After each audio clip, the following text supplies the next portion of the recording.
magandang araw po sa ating lahat. Shout out kay Lori D. Magalpok. Yan, salamat po sa suporta mo sa Team Kalingap. Mabuhay po kayo. Yan po, paki-subscribe po mga Kalingap, mga kaibigan. Lori D. Magalpok.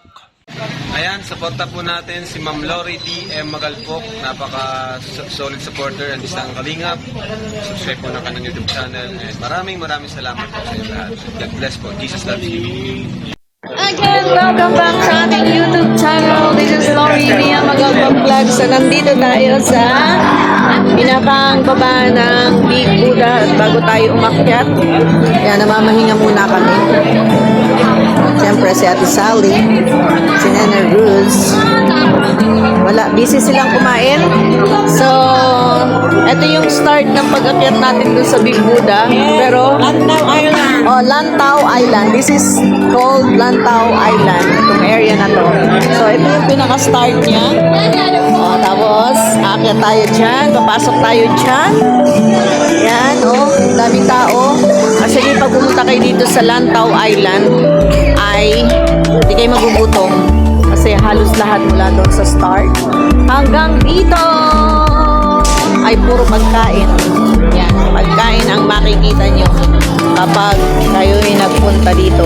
So, bago tayo umakyat sa Big Buddha na pagkataas-taas, village. Anong tawag sa village na to?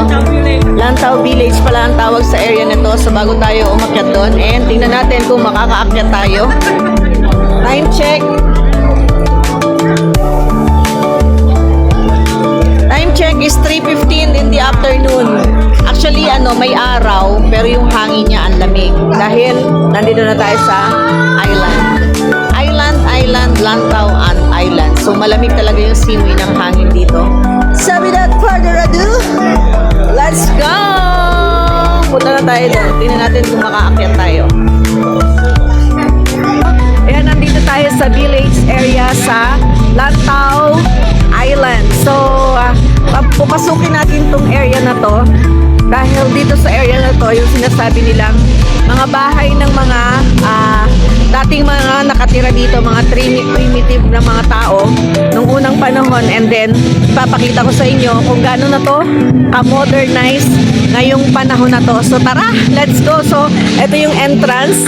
Ayan, meron tayo dyan. Pwede tayo magpa-picture dyan dahil Chinese New Year today. So let's go. Pumunta tayo sa loob. Tingnan natin kung ano mga establishment ang ginawa sa mga bahay ng mga taong nakatira dito dati. Let's go! Mag-start tayo. Start natin dito dahil Chinese New Year, merong doon. Ayan ayan ang mga bahay nila, pero ginawang modernized. So naging mga kainan na ang mga area na to. So ayan, dito kung gusto nyo ma-picture, pwede din. Ayan may luck, health, fortune, success. Ayan, and then there's propitiousness, auspiciousness, happiness, and peace. So ayan, papasok tayo. Let's go, guys. Let's go, everyone. So meron tayo dyang Dulce Wonderland. Yung una natin yan bahay. Ayan, Dulce Wonderland. So dahil merong dito, tingnan natin. Yan. Yan ang mga bahay nila nung araw na ngayon ay ginawa na nilang mga tindahan dahil pinopromote nila yung tourism dito sa Lantau Island.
Green Cafe. Ayan, tapos meron din dito. Ayan, wala tayo makita. So, lahat ay halos mga kainan dito. Ayan, no? Ang cute ng mga design ng mga bahay.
So, ayan, meron dito.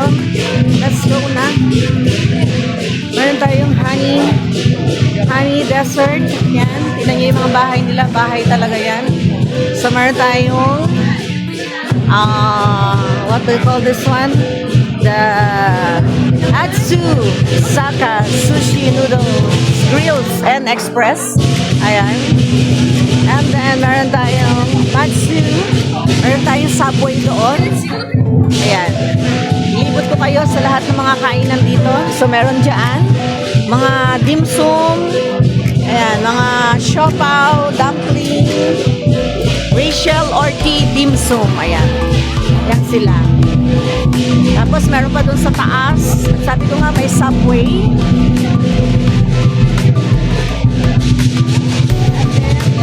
Ito, pasok tayo at nakikita natin yung isang tambak na mga susi dyan.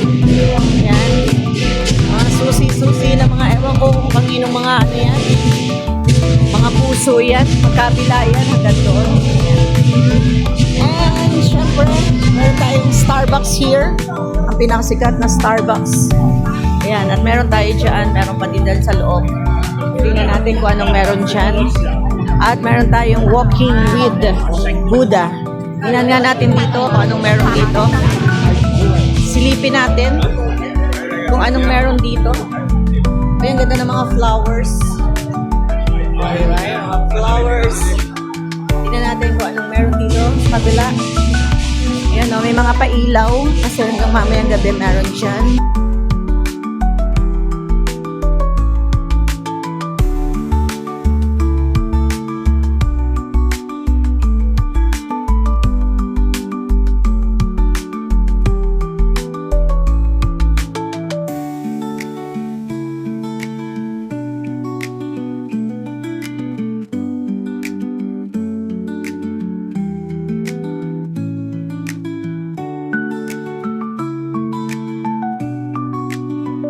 Thank you so much again mga kabady-body loves ko sa pagsama sa ating video upload for tonight. Ayan. And actually parang first part pala to. And marami pa kayong makikita as we go hanggang sa makarating tayo sa Big Buddha. So abangan nyo kung kakayanin pa ng mga powers namin na makaakyat. Ayan, sana lang makaakyat pa kami. So, ito yung mga pictures namin taken during that time sa Lantau Island, sa Lantau Village, dito sa Big Buddha. Ang ganda ng area talaga. So, nakaka-relax, nakaka-refresh. Ano pang aking masasabi? Dahil Nag-enjoy ako ng sobra-sobra kasi yung weather. Yun yung pinaka-importante sa akin, yung malamig na weather. So na-enjoy ko talaga. So hindi ko na yung mga pagod. Actually, napapagod kami pero pag nakarating na kami ng bahay, saka namin nararamdaman. So ayan, at nakatapos na naman tayo sa ating isang video upload. So maraming salamat. Sana ipatuloy nyo pa rin akong papanoorin. Sabi ko nga, this is a documentary of my life. Diba? Yung mga bagay na nagagawa ko, nararating ko, napupuntahan ko, yan ay documented ko. This is not about anything else but documentary of my life. Sa mga taong nakakasama ko, sa mga lugar na napupuntahan ko, sa mga pagkain na bago sa akin, at sa lahat-lahat ng bagay na na-experience ko personally and kasama ng mga kaibigan. Salamat ulit mga ka-Body Loves, and I'll see you again sa ating next video upload. Bye everyone, God bless, and I love you all.